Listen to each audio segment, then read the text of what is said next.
Well, hello everyone, and welcome to the latest Continuum Analytics webinar, Visualizing Billions of Points of Data, Doing It Right. My name is Matt, and I'll be your host today. We'll get started in just a minute, but first let's get a couple pieces of housekeeping out of the way. Our most popular question on all webinars we've ever done is, will there be a recording? There absolutely will be. You'll get it in your inbox after this webinar, so don't feel like you have to take notes. You can just sit back and watch the great things Peter and Jim can do with data, and you can get the recording afterwards.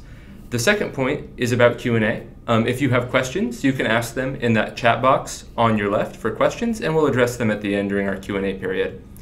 Now, without further ado, we'll start visualizing billions of points of data. I'd like to introduce today's presenters. Our presenters today are Peter Wang and Dr. Jim Bednar. Peter is the CTO and co-founder of Continuum Analytics and the creator of the bokeh visualization framework.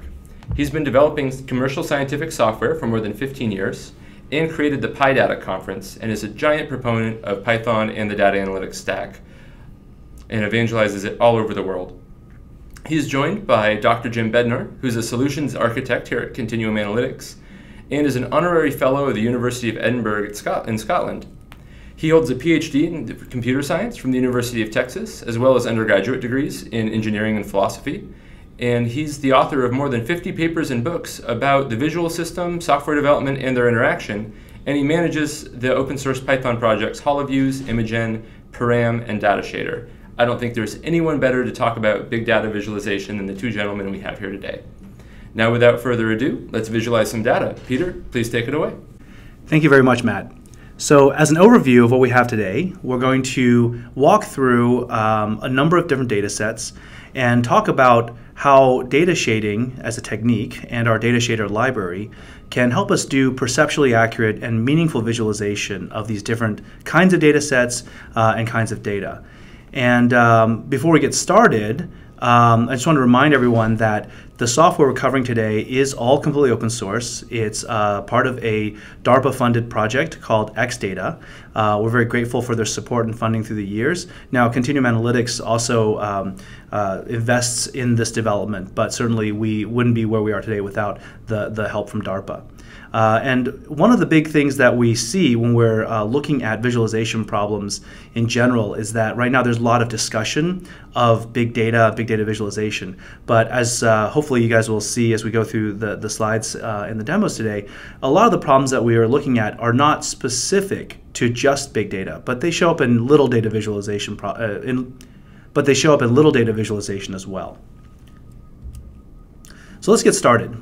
What really are the core problems that we run into when we need to visualize large data? Well, at the heart of it, if we look at what the problems are, it's that many of the tools we use and many of the techniques were really not very different from, they're not different from when visualization was first invented as a field. There's, of course, been many advancements, but fundamentally, a lot of the techniques are relatively straightforward, not different really than what we did in grade school with pen and paper. And what happens when we try to apply those techniques in a big data world is that everything gets harder. Everything starts blowing up on us, right? We have storage problems, we have computational bottlenecks, and a number of these visual or perceptual errors show up. As listed here, overdrawing and overplotting, saturation and undersaturation, which is a lesser talked about problem, and then various kinds of binning issues. So we're going to go through some of these and look at them in detail. But again, I'd like for you guys to think as you're going through this, think back to maybe visuals that you've looked at recently or problems you've been faced with, and think about situations where, regardless of data size, the particular kind of perceptual issues that we're talking about here may have shown up. So this is a pretty standard one, and you can see this is not a large data set. It's, I don't know, Jim, how many points are we looking at here? 1,000. Yeah, 1,000 points. And a scatter plot, of course. Sorry. We're looking at 300 data points. Okay, this is actually 300 data points. This is definitely not a big data problem. But even with 300 data points, it's pretty easy to see that we have a problem, right? And probably anyone who's used Excel runs into this, like on day 2, that the order of plotting actually makes a big difference. And actually, it's not just Excel. Obviously, this is like a Matplotlib image. If you're using GNU plot, whatever tool you might use to do scatter plots, which is one of the most basic plotting techniques, you run into this overdrawing problem when you have different categories of data. It's already bad when you just have 2 categories and 300 points. It's catastrophically bad when you start getting thousands of points and a few categories. And if you think about it, this is not something that is this is sort of intrinsic to how we're telling the computer. It's not like the computer is doing something buggy. The computer is doing exactly what we tell it to do. It's just that what we tell it to do is not always the right thing to do. So if you look at this, depending on whether we draw the red data set second or first, we end up with a different visual sense of what's going on here. Now in this data set, of course, we can see that we can tell that it's doing something bad. The viz is lying because we are looking at A and B and we know what the structure of the data set looks like. Imagine if you have thousands or millions of data points and dozens of categorical or really axes that you can use to plot. You don't have the time really to go through and look at all the possible true distributions. You want your visualization to just tell you the right thing. And so in those cases, if there is overplotting, you might not even realize that it's a problem. You just kind of you might say, oh, look, blue is more prevalent. Or look, in here we can clearly see red is more prevalent. And just walk along and continue your analysis with that incorrect assumption. And this sort of shows you what's really going on. Fundamentally, we're just occluding, right? These points are occluding each other. At some point, because the graphing system is told to draw a color at some pixel, it has to pick one. And so it's just going to pick whichever one happened to be last in general. We might say, well, we can use transparency to solve this problem. We'll be clever, and maybe we'll set an alpha value. In this case, we'll wing it and just say maybe alpha 0.1, right? Alpha is a transparency measure. It's actually an opacity measure. So an alpha of 1 is fully opaque, and alpha of 0 is fully transparent. And in this case, by using an opacity, we can get a better sense of the saturation, or we get a better sense of the density by looking at saturation. So C and D show us that actually it's a more faithful representation. It shows us that there's some mixing in the middle, but it's still really hard to see what's going on. And there's actually a structural problem with this as well, which is that even with an alpha value, we can still saturate. So a particular spot on this plot that has 50 points, and another spot that might have 1,000 points, they will both look equally saturated. They'll both look equally dark because we've completely saturated those pixels. And you can see here we're adding more values here. And so one of the things that you see with this is that as we increase the number of data points, or as we, actually it's not about the number of data points, is about the density and the co-occurrence, visual co-occurrence of those data points. As that increases, we actually have to then manually go and tweak and find out some useful alpha parameter that will show us a faithful and perceptually accurate, meaningful image. And that iteration just takes time. So that's, alpha is just one of those parameters. There's others we'll see as well. But what often happens, unfortunately, in practice is that when a practitioner generates some basically passes the smell test kind of image, they tend to say, oh, this is good enough, and they kind of go with it, right? I mean, we're all busy people. Visualization is one part, and usually an earlier part. Exploratory visualization like this is usually an earlier part in what is a long pipeline of analysis. So people kind of get something that passes the smell test and move on. But unfortunately, your intuitions about the data set can be very, very wrong. Another thing we can do, and some of you may have already thought about this, is that, well, we could avoid the co-occurrence and the saturation by making the points smaller. And that is a valid technique, but one of the challenges here is that we don't really have a good way of knowing what the right point size is. If we make the points too big, then they saturate in dense areas. If we make the points too small, then we have anomalies way far away from a main cluster that are almost impossible to see. So this is another parameter that's hard to set, hard to tweak. And once again, if you're doing this visualization as part of an early part of a process, then you might just move on when you get some general sense of the data and miss some really important texture or detail about the data set. And of course, in the limit, as we have really too many points to show, and you get to trying to draw 1 pixel per point, one of the approaches that people take is to use bins. We can see heat maps here. Sometimes people use hex bins instead of square ones. A number of different kind of techniques are available in the visualization space.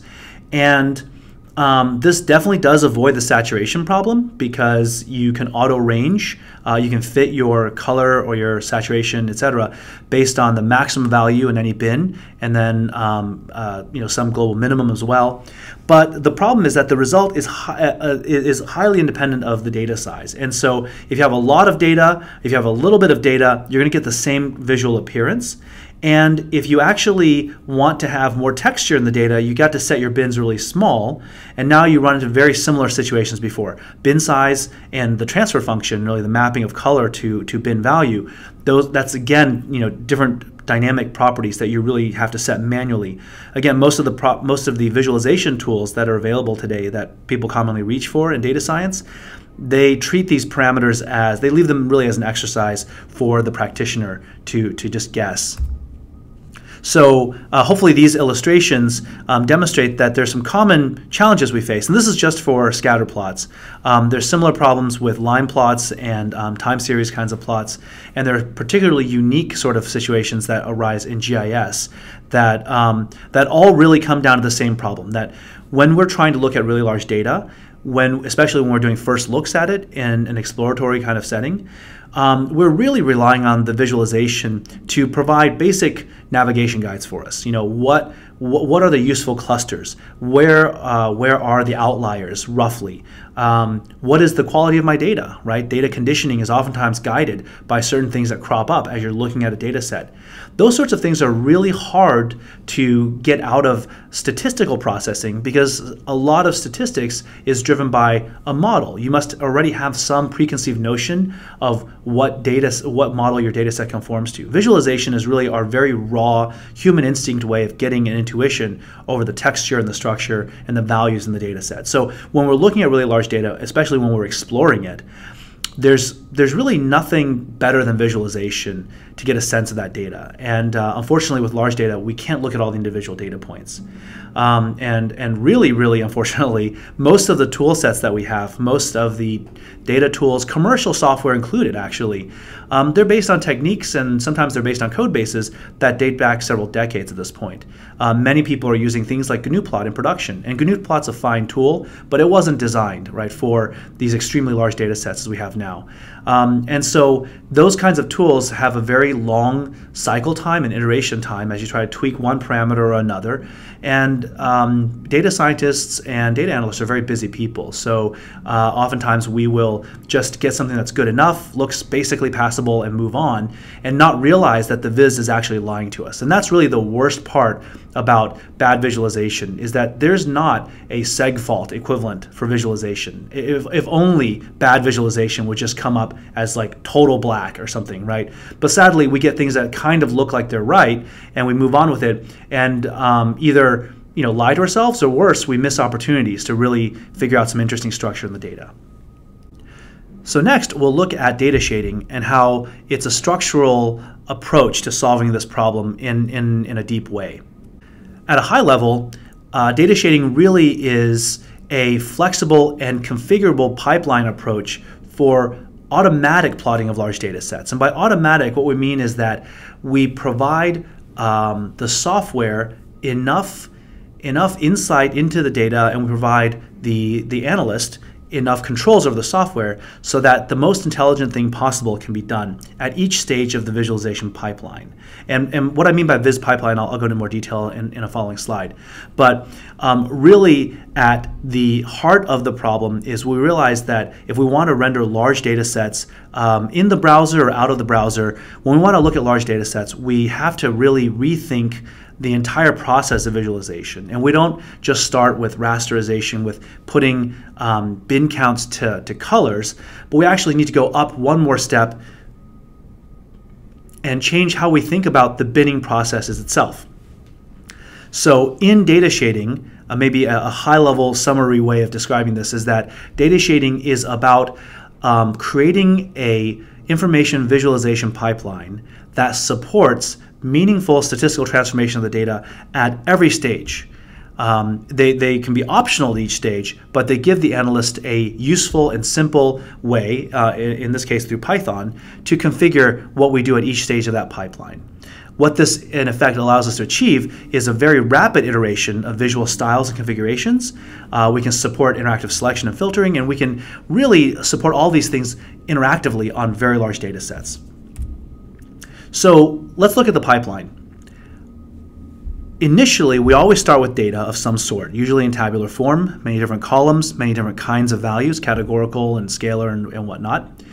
And as in all visualization, we first have to do some kind of projection and selection of variables to place into some kind of scene. And the scene, we should just think about this as a mathematical plane in which we embed points and values. And for now, each of those points, don't think of them as having a color or even a value. Just think of them almost as a database row or a spreadsheet row, spreading, extending deep into that space. So this is just initially really a setup and a projection into 2 dimensions. Then next, we have an explicit sampling and rasterization step whereby we impose some kind of binning structure, maybe some kind of clipping, and we select almost as a visual group by. We select the points and the rows that we're interested in, and we put them into bins. Now in this case, we're showing these bins as almost as adjacent pixels, but there's no reason that has to be the case. The bins can be of arbitrary shape. The bins can be dilated to cover neighboring areas, and they can overlap, or they can be shrunk and be non-overlapping. They can be shaped according to whatever is most appropriate for the data science problem. This is one area where we're particularly excited about extending this approach into GIS and geospatial visualization. The reason we call this step aggregation is because we are building these bins filled with rows of values, again, just like a visual group by. And we can then, within each bin, within those rows in that bin, we can apply various kinds of statistics. Now, most often, and if you think about traditional viz tools, what they're really doing is they're just counting. Right? You might select some column, and that's the only column you have for your values, and then you throw all these different points into bins, and then you just do a bin count. But it can really be useful sometimes to do additional statistics and even do conditional processing. If the mean is of a certain threshold, or if the standard deviation exceeds some other value, you can actually do some really interesting things at this aggregation step before even coming up with a value, essentially. You can aggregate and do processing on each of the rows here before coming up with some value to stick inside that bin. And then finally, as a final step, we figure out some kind of color or visual property to assign to those aggregates. So every bin turns into an aggregate, and then we have a transfer function that maps visual properties to those aggregates. And so this is the whole data shading pipeline. It's really nothing, I would say, it's nothing super different probably than what you've known if you've taken a course in information visualization. It's quite similar to the standard visualization pipeline, except that we're breaking up the sample and raster steps, and we are doing an explicit aggregation step that's under user control. This has very powerful advantages when it comes to large data set visualization, because the aggregation step is what needs the most access to the largest amount of data. Once you've created the aggregates, usually the aggregates themselves are quite small, and that transfer function tweaking and configuration can be done in the client side very quickly. We'll see some of that in the demos coming up. So the software itself is open source. It's BSD, very permissively licensed, as are most of the things we've done here at Continuum. It is an XData, a DARPA-funded project under the XData umbrella, and therefore it has to be open source licensed. You can get it right now either through GitHub, or you can just Conda install it. It is through the bouquet channel, so if you notice the Conda install command has a -c parameter, don't forget that one. And something else to point out is that even though the data shading technique and the datashader software came out of the bouquet development effort and is of course fully compatible with the bouquet library, this library by itself is actually a back-end piece of software that is fully independent and can be used to produce visuals and graphics that can feed into any number of static visualizations, into existing visualization tools. We've had discussions with other open source Python viz tools about using datashader as a supporting tool for them. As I pointed out on a previous slide, the aggregation step is very scalable and works well across very large data sets. We do support large parallel machines, but this works really well and just as well on desktops and laptops. And all the demos shown here today actually are going to be done on a standard MacBook Pro. So for the demos, I'll go ahead and turn it over to Jim. Okay, for the first demo, we'll look at a New York City taxi data set. This is a fairly well-used data set. If you just type those words into Google, you should find other examples of people plotting this data set. And so it's helpful to be able to compare different techniques and as a base point for what we're talking about here. The idea here is to take you through the steps involved in applying data shading pipeline to a real task. And we're going to treat it as if it were data that you didn't know anything about, and just show the process of exploring it and uncovering the structure of that data using traditional tools, and then using the data shading approach in contrast. And so just to summarize this data set, we're using 10 million New York City taxi cab trips. So we have data about their fares and their pickup locations and drop-off locations and so on. There's more data than this available, and we'll show larger data sets later on in this webinar. If you take, you can do up to about 100,000 points in bokeh as a scatter plot, but there are 10 million available, so it'd be nice to be able to use all of that, and we'll show that. And if you do that in a standard program, you'll need a lot of adjusting of parameters every time you zoom it, but we'll show how to avoid that. So let's pull up the demo.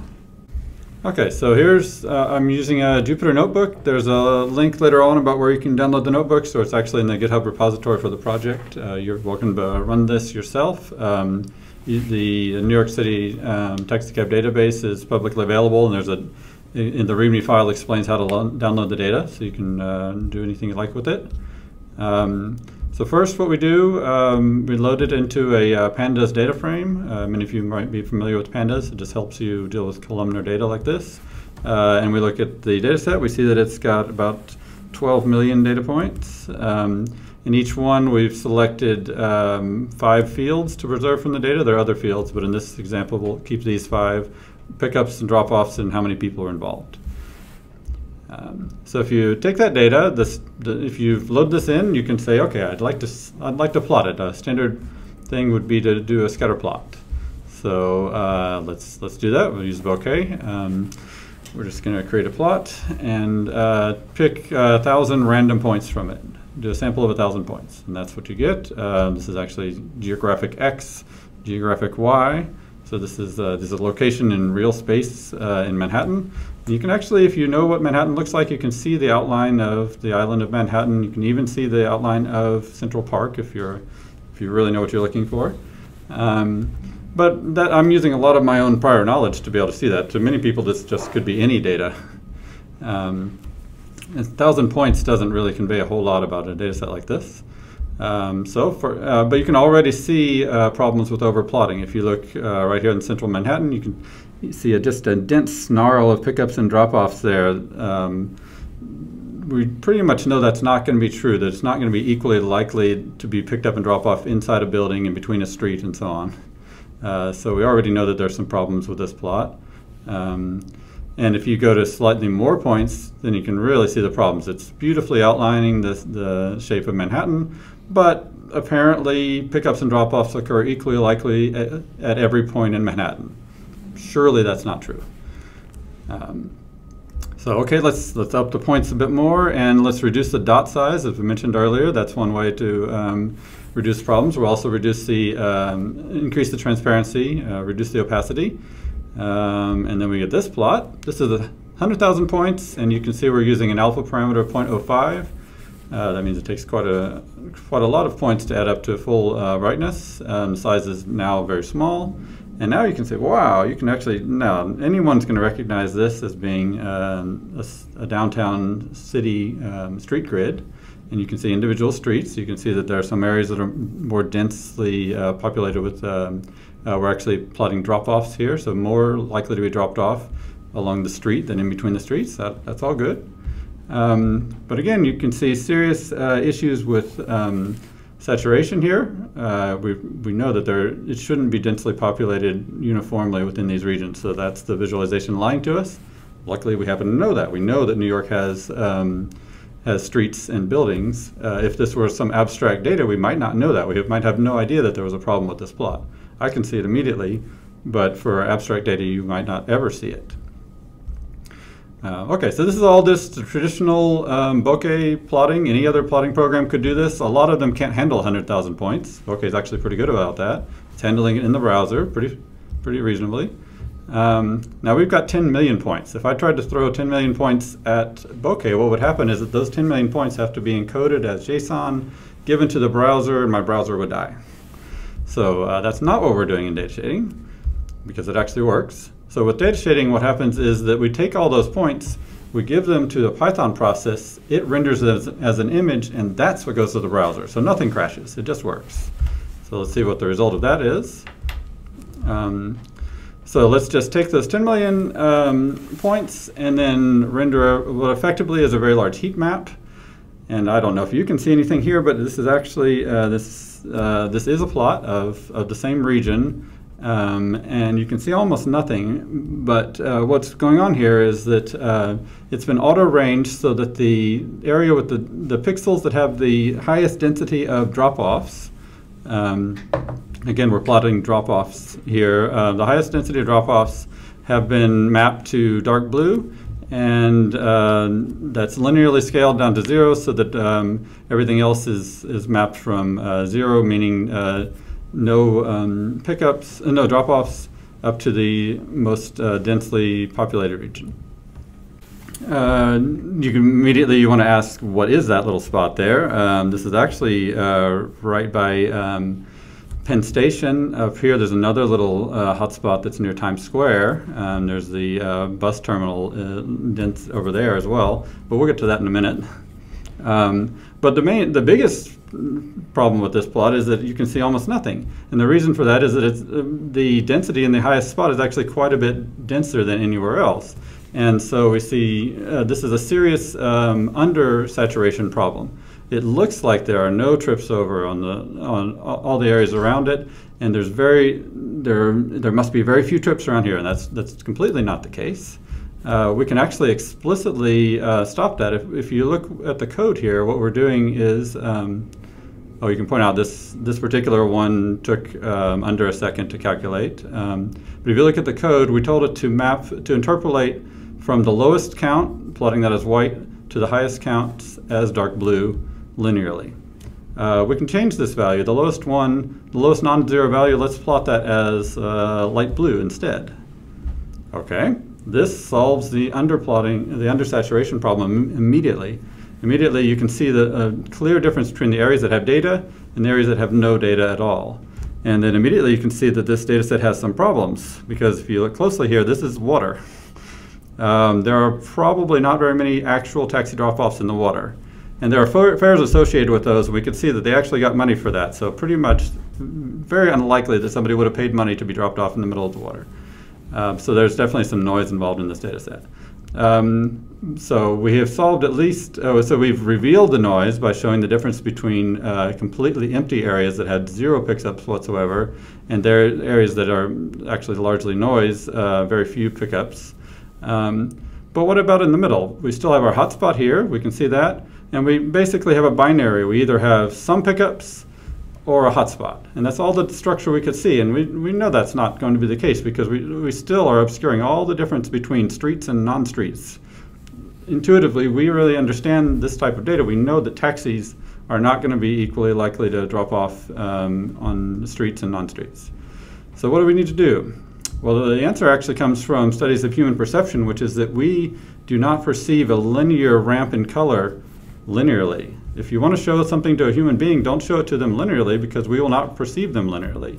Instead, you need to do the ramping non-linearly, In this case, using a cube-root function. You can also use a log function. The important thing is that it just can't be linear. You need very different amounts of intensity difference to get a linear perception in a human. And if you do that, now in this plot, now you can see everything. You can see the outliers. You can see these random points here that are probably complete GPS errors. You can still see the hotspots. You can see the same hotspots that were visible before are still there. But now you can also see structure everywhere. You can see that there's structure in this area of very high densities. You can see structures in this area of very low densities. And we expect that structure to be there in every location, and that structure that we were sure was there has been revealed, both for low counts, for medium counts, for the highest counts, without obscuring the difference between these various regions. So you can still see that there are areas that are very high density, but you can see relative local differences as well. So, and this plot, this has no parameters. I mean, basically, if you just leave the default parameters, this is what you'll get out of the datashading library. It just dumps your entire data set right in front of you in a form that doesn't lie to you, or at least lies to you in only very subtle ways, not the obvious ways that standard plotting programs will do. For instance, these data points here, this is successfully revealing that the data is lying. We're pretty sure those are not going to be true. And that's basically, it's just a dump right to your screen, ready for your eyeballs, in a nice way that you can understand. But that's obviously not your only option. I mean, you can immediately start changing things. If you want to change, so you can change the colors to map whatever you like. That's fine. You don't have to plot drop-offs. You can plot pickups, whatever. That's all fine. I should point out for the code here, actually, starting from the top, if you look at the code, this is just a Python call. This is not using bokeh. This is just datashader all by itself is dumping out an image into your browser. So it's just an image. You can't do anything with that. You can't zoom or anything. And the same thing here. In this case, now you're getting a bokeh plot. So you can now pan it, you can zoom, and so on. I'll show the zooming in just a second. And you can customize and so on. This is all bokeh plots. So now I'll show the zooming in the context of this third plot here, which is that this was just dumping everything to your screen. Now what if we just want to do something fairly crazy, which is, in fact, this is now merging two different pipelines if you look at this code. What it does is creates a canvas, so that just tells you want a box this big and you want to know how many pixels you have in it. That's all that specifies. Then you're going to make an aggregation over all the pickups. Give me an aggregation of, give me all the pickups across this canvas. Give me all the drop-offs across this canvas. And now you're going to plot the areas that have the pixels that have more drop-offs than pickups, plot them in blue. And the pixels that have more pickups than drop-offs, plot them in red. Basically, where in Manhattan are people more likely to get dropped off? And where in Manhattan are they more likely to get picked up? And then merge those two together. So no pixel will be both blue and red in this case, which is just a binary choice. If that pixel is more of a pickup place, it's colored like pickups, and so on. Now if you look at the whole plot here, you'll see that, again, some pretty obvious relationships come out that are what you expect, which is that blue is for more areas that are more for drop-offs. You tend to get dropped off in side streets. You tend to get pickups along the thoroughfares, the arteries. And they even look like arteries in this plot for that reason.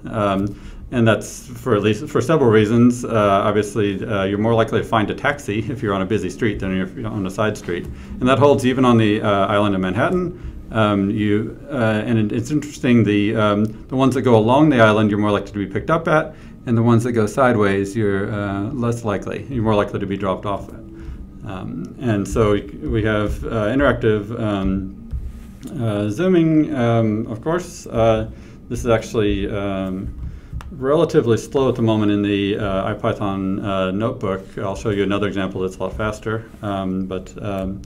Here we're zooming into LaGuardia Airport, and you can see that areas that you're where you're picked up and drop off are very different. Basically, you're only allowed to be picked up and dropped off at certain locations, and that comes out very clearly in the data here. You saw it was iteratively refining there. That was just as I scrolled through, it generated events at each time there, and you can see that these are where you're allowed to drop off.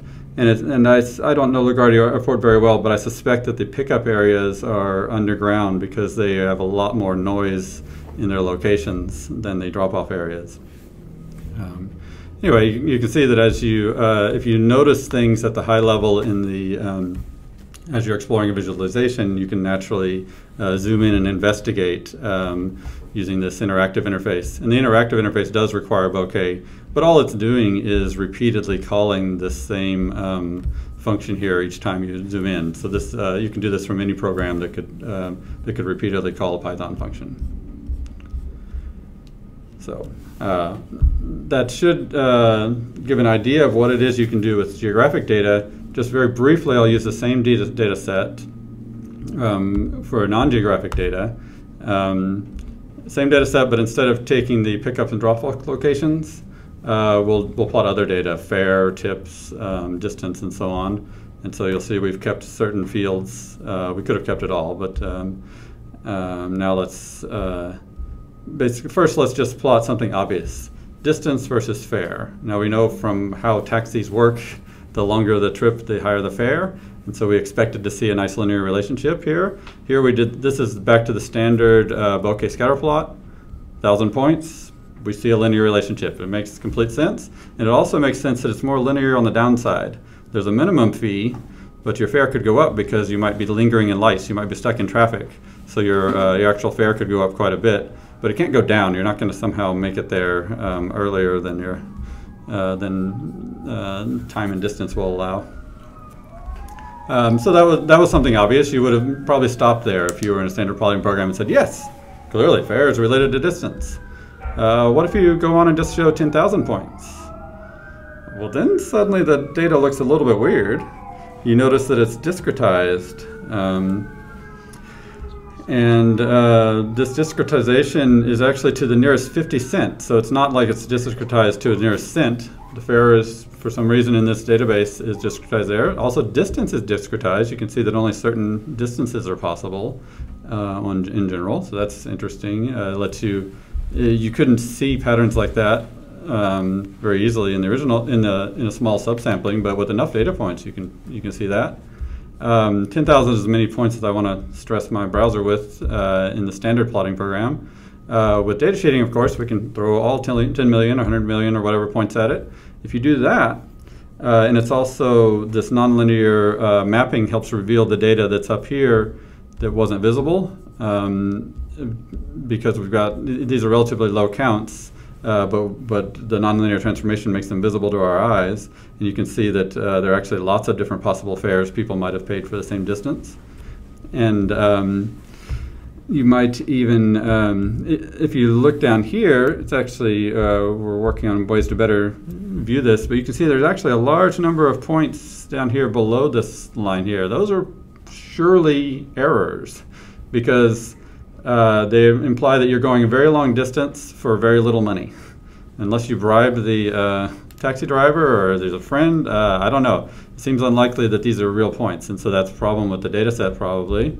There are also a lot of long distance trips for 0. That's also surely a problem. And those problems aren't visible if you take a random sample. We didn't see anything like that in that first 1,000 points, but with enough you can actually see what the typical problems are in this data set. We could also plot, say, the fare versus the tip. If you stare closely at it, you can kind of see, you expect the tip to go up with the fare. And again, because this has been discretized, it's actually fairly hard to see here. If they'd kept all the cents, dollars and cents, you would be able to see in much better relationships. So again, we're working on, okay, how do we visualize that really well? But in this case, you can see that the tip does go up. There's a fairly high number of very low fares with, let's say, under $5 fares with $25 tips. We were imagining possibly these all happened very late at night with very drunk customers. It's not completely clear what could explain those, but again, worth investigating. If I were a taxi company, I would study those because that's how you can get a lot of money. increase the number of trips like that. Here's some highly discrete data. Passengers, that's going to always be an integer versus tip. So it turns out that the tip goes down with number of passengers. So the more passengers, the more stingy you are. We thought maybe there would be a bump at 2 where people tried to impress their dates with a high tip. Doesn't seem to be the case. More single people are high tippers than pairs of people. So anyway, this is just some random things we thought of plotting for this data set. And as you can see, we didn't tune any parameters. We did choose the range we wanted to look at. Those are the numbers that you see in these plots. We didn't have to do anything special. I'm sure we'll be able to improve them by doing anything special, but for the most part, you can just dump the data out there and it reveals itself to you in a way that's much less covering up data than a traditional approach. Here, there are lots of interesting patterns in the data that just weren't visible with the traditional approach. And so it's a much better starting point for understanding and exploring your data than previous plotting approaches. Okay, the previous examples all used the IPython notebook, which is a convenient way to show the code involved. But of course, the library is not limited to use in the notebook. We have a simple example of making a standalone web application. This is done with 300 lines of Python code. And there's no JavaScript or HTML required, even though it has all the widgets and so on. That's what Bokeh offers you. It lets you construct interactive visualizations in the web browser. And if we look at that, here it's actually I chose to plot it over top Google Maps data. And but now it's we can choose whatever we want. We can choose to plot the passenger count or the trip distance or whatever we like. And it's highly interactive. As you work with it, you see it takes about a second or so to zoom into this data set. Let's see. Remember, we noticed that there were certain hotspots earlier. Let's zoom in on those and see what's going on there. You can see it's now re-rendered based on the screen resolution. And you can see those hotspots are still visible. So what's going on there? And when you go in close enough, you can see. Let me actually turn the background off, just so you can see the data with the labels. Okay, so in this case, it looks like it's very common to get. This is pickups. Okay, so here we were looking at drop-offs earlier. Now we're looking at pickups. It's very common to get picked up at Madison Square Garden and at Penn Plaza, and I think there was one up here as well. And it's, So you can see interesting patterns in the data. You can also actually see the geographic quantization if you look really closely here. You can see that not all possible values are being stored in these coordinates. And again, that's a property of the data set. It's not an artifact of the plot here. This is something that's being revealed about the data. And just being able to interactively work with a data set of this size is really helpful. You can being able to relate the data to an underlying geography. For instance, if you didn't know that there was a river here, you might wonder why there's an empty space, but it's obvious. And so on. You can see where there are bridges and things like that. And so basically, this what this lets you do is explore your data. You don't have to set parameters when you zoom in. You can just naturally find out things. You can see that okay, this is where the pickups most commonly were, and if you didn't want pickups, you could select the drop-offs and see what. Okay, so the drop-offs are very different shape than the pickups. That's what we saw in the previous notebook, but you can really get whatever data whatever level of detail you like. Okay, hopefully the basic ideas and the problems that are being addressed here are clear. And that was for 10 million data points, and that'd be a stretch for a lot of plotting programs. But because this data is being rendered to an image outside of the visualization system, it's quite independent of the data set size. As long as you throw enough computing power at it, you should be able to handle anything, and your visualization pipeline should just keep working. In this case, I'm not even going to throw very much computing power. It's just my laptop here, and show how to plot 3 billion OpenStreetMap data points. And basically what this is that OpenStreetMap users over a period of 7 years, every time they asked OpenStreetMap where they were, it gave the GPS coordinates to OpenStreetMap. And OpenStreetMap collected all of those, merged them together, and dumped them out into an enormous CSV file. You're welcome to download it. We're not going to provide it. It's actually be pretty taxing on our servers, but as long as you can get a hold of it, then you can plot it. And here's the result of it. I'll show you the steps involved in getting this image.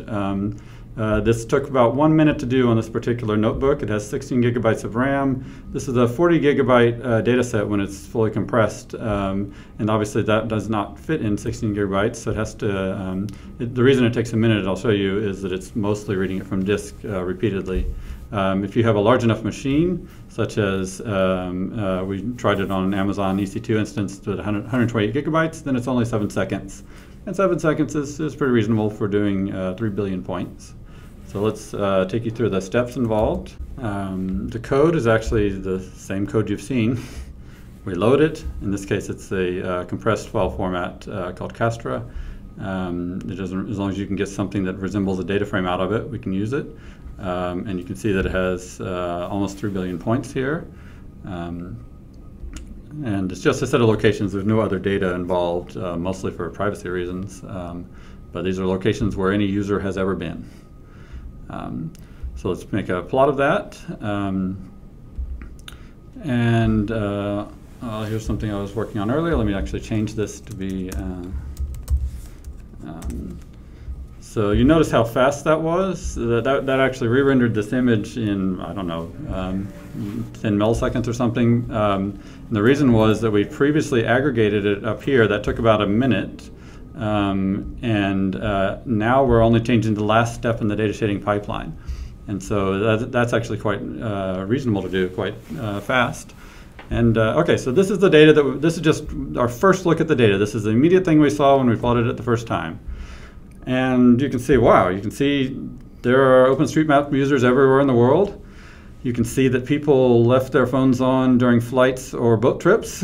You can also see there's some apparent noise. These are very ungeographical types of things. And there's this huge band here. If you look really closely, you can see these stripes here. This looks like something satellite related. Those almost certainly aren't a set of people who are populating the world uniformly around the tropics. So we can, if you look at that, what did I tell it to do? I told it to plot the low values as light cyan and the high values as dark blue. And so these are light cyan colors, and that means that they're low counts. And so it turns, whatever this noise is, it's worth investigating to find out what is that. But we don't know. For the moment, we only know that it's low valued. So let's just put it aside for the moment, because we don't have, we can't investigate that just from the data itself, what the cause of that is. So if we, but we can easily just apply a function to our aggregate. We've aggregated the data, and now we tell it, oh, where you have counts that are more than 20, keep that. Everything else, throw it away. And again, map those counts from light cyan to dark blue. And if you do that, okay, that gets rid of the banding and a lot of the artifacts here. So those are low count artifacts. Worth finding out what they are, but they don't stop us from exploring this data set. So if you look at the data, you'll see it looks like OpenStreetMap is extremely popular in Europe. And it looks like somebody even visited Antarctica while using their OpenStreetMaps. This is actually the only plot I've ever seen of all of this data together. I'm sure there's somewhere to find it on the web, but usually people will sub-select a certain region just because to make it more practical. There's no practical problem. I mean, a minute, you can wait a minute to see 3 billion points. And what's it actually doing during that minute? We can actually profile it and see. It's not actually using the CPU that much during this. Mostly what it's doing is waiting on memory, on disk, data coming in from disk. Here in this plot, it's showing the number of hypercores that we have, number of cores. And mostly this color here is waiting on disk, and this color is actually doing the computation. So you can see why it gets such a speed up when I switch to a 128 gigabyte machine. Mostly it's just swapping things in and out from disk. But even so, that's still not that bad. I didn't have to go to some fancy machine to get this. This is just my laptop. And you can do it interactively. It's a bit slow with this size of data set, but you can certainly zoom in. If you do that, you can see the quality of the data set. You can also see really interesting features. That these are ferry routes. I checked against the map. Those are exactly where the ferries go. So you can see And this, I don't know if it's a ferry or a cruise ship, but you can see that people trace out certain routes pretty well. And this is a good starting point for exploring this data set. I had no idea what was in it. I didn't change any parameters. I just dumped it out. If I want to, I can choose whatever colors I want to here to look at it. I can highlight the problems this way and say, oh, those are the problem areas. I can basically do what I like and try to understand what's in there. And it's practical. It's in Python. It's in a browser. I don't need some special machinery. I don't need a government grant. I can just explore my data as I like. Just to come back to the summary of this, the reason this is all so fast, actually, we wrote our code in Python, but the Python is calling code, it's calling the library Numba and the library Dask. What Numba does is take Python source code and translate it into very fast C code. It actually uses the GPU on this machine. And we also use Dask to use all of the cores on this machine or multiple cores on a larger machine. And those handle, basically they take care of performance without introducing complexity, because we don't have to switch to some other language. It just, we write our Python and our Python executes very quickly. So that's really helpful. Previously we've been looking at just plotting one particular value, counts in this case, either counts of GPS coordinates or counts of taxi locations. One other thing that's another area where data shading is very useful is for categorical data. And for that, let's look at the US Census data from 2010. If you do that, if you take 1 point per every person who was in the US in 2010, that gets you over 300 million points. And you can get a lot of data from the census, obviously. In this case, we focused on data that was highlighted by the Cooper Center originally, and that's racial data. And the idea is that at every given pixel in this plot, it shows you the racial makeup of the people located in that pixel. And so, again, using our intuitions, we're using these geographic examples because they really speak to our intuitions. They help you expect what to see and recognize that it's coming through clearly. And so you would expect that the lower parts of Texas would have a lot of Hispanic population, and they do. You would expect northern U.S. to vary a lot of areas with relatively low population density and punctuated by areas of high population density cities. You expect the West to have a lot of areas that are very unpopulated, all the national parks and wildlands over there. So that makes sense.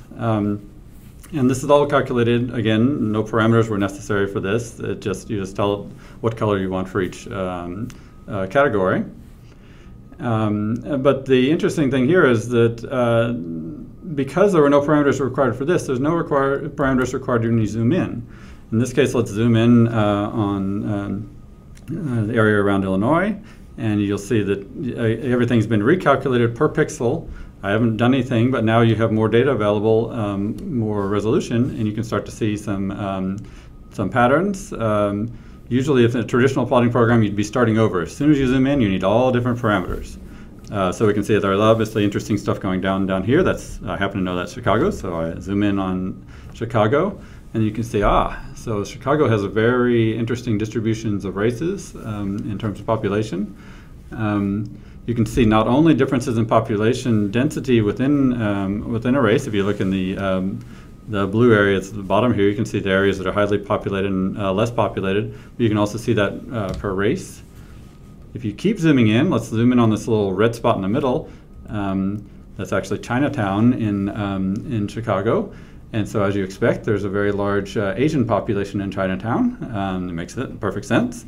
And here what's happened is that the dot sizes have gotten bigger. We showed in other plots that if you don't increase the dot size as you zoom in, eventually you can't see the individual spots, and you certainly can't see their color. So we have code for automatically increasing the dot size. That's not yet in the public repository, but should be there in a week or so as we finish that up. And so here you can see the racial makeup of every neighborhood. Each one of these points here, remember, is a person. So you can see Areas that have, top left, you can see that there are very neighborhoods that are highly mixed, and then there are other neighborhoods that are less mixed. You can see all of that immediately, again, without parameter setting in this case. But you also see all these weird empty spaces in between, and if you overlay that onto geographic data, you see why they're empty spaces. You can see all the streets that separate the different neighborhoods, and you can see that very sharp boundary changes in racial makeup across boundaries and so on. And so you can explore the data in a very natural way and really understand a lot about the census data without having basically having to put in any parameters. You just go to town on it, you zoom in, you play around, it all works. From this point, I'll pass it back to Peter so we can hear about basically Continuum's plans for data shading products. Well, thank you, Jim, for those great demos and walkthroughs. So yeah, next I'll talk about what we have going on around this stuff, because as I mentioned, the technology itself is open source, the library is available, there's, as Jim mentioned, there's features we're rolling into it on a regular basis, and from here on out, we love to hear from users in the community and researchers and whatnot, any kind of features and additional kinds of explorations you'd like us to support. One of the things that we demonstrated actually at Strata in the past and that we're continuing to push on is building a kind of standalone application for doing data shading without really requiring the end user or the analyst to write a lot of code. One of the things that we do want to stress is that while the data shading system takes care of a lot of these auto parameterization things and whatnot as you interact with it, the real power lies in being able to customize and being able to parameterize the aggregation step of the data and have very rich vocabulary for changing how things are colored, how things are rendered, what data even makes it into the visualization step. And that process, we think there's tremendous power in having that be expressible in relatively approachable snippets of Python code. And you can see here in the screenshot that there's a dataset selector, there's a canned set of transfer functions available in the dropdown, and then there's a transfer function editor. There's also aggregations that we can parameterize and customize. All of that kind of capability, rolling that into essentially a data dashboard, a visualization, standalone visualization application, that's a capability we'd like to offer and that we're developing. The ability to really explore your data set interactively regardless of the size. Now you might have to put it on a beefier machine, but at least the inconvenience to you is not around going and spending hours and hours cycling through different kinds of parameter sets, but actually just spinning up a beefy machine on Amazon. But one of the cool things is that with data shading, you should be able to compare and contrast different kinds of data sets. And we have some examples. I think Jim sort of showed an example of that a little bit with the New York City taxi data set, being able to very quickly answer the question, where are there more drop-offs than pickups, right? And there are a lot of other sorts of analytical questions like that we want to see, but that we want to ask the question more analytically and statistically of the source data. So all that sort of capability is really available for users of the datashader library right now in either an IPython notebook style or in a standalone Bokeh app if you want to write some Python code to build an exploration dashboard. But we like to move to a more integrated application for end users who don't want to do those kinds of things or who might be a little intimidated by something like an IPython notebook. So as we're working on this, there's other features we're rolling into this as well, and some additional product features that we're working on that will be integrated with some of the visualization approaches here. We're really, really interested in hearing from folks who feel like this kind of approach and these kinds of techniques would help them with their analysis, who maybe have data set challenges that really are well suited and well served by these things that we've shown today. We'd love to hear from you. We ask that you get in touch with us. Here's our contact information. You can either ping us at the on GitHub with an issue, or you can email the Bokeh mailing list. You can also email sales at Continuum to talk about if you have a proof of concept that you'd like to work on, or if you have additional development, if you play with this and find that's useful for your work, but you really like some help in taking it to scale and integrating it with your firm or your organization's infrastructure, we have a broad range of expertise on everything from Python optimization to data pipelines to visualization infrastructure and all sorts of things. So we'd love to hear from you about any of these things. And if you're interested in helping to shape the direction around our data exploration products, we'd also love to talk to you. So thank you very much for participating in our webinar. We hope that this has been interesting, and we hope to see comments and issues and pull requests from you on our repos. Yeah. Well, thanks, Peter. Thanks, Jim. What a great webinar. Now let's go to Q&A. You can always ask questions in that box down here at your left. And just as a reminder, the webinar will be recorded, and you'll be getting that in your inbox as soon as possible. Now let's take the first question.